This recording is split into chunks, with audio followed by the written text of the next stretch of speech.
लबों पर उसके कभी बद्दुआ नहीं होती। बस एक मां है जो कभी खफा नहीं होती।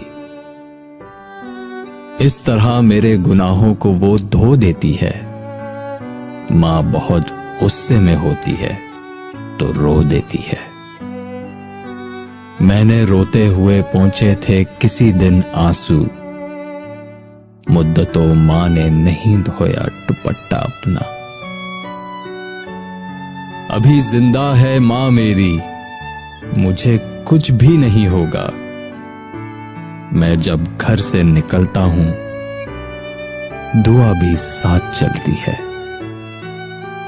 जब भी कश्ती मेरी सैलाब में आ जाती है, मां दुआ करती हुई ख्वाब में आ जाती है।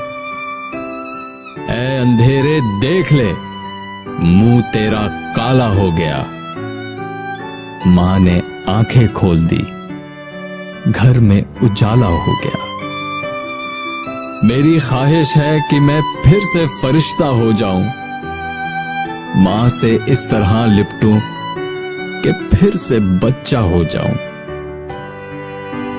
मां के आगे यूं कभी खुलकर नहीं रोना, जहां बुनियाद हो इतनी नमी अच्छी नहीं होती। लबों पर उसके कभी बदुआ नहीं होती। बस एक मां है जो कभी खफा नहीं होती।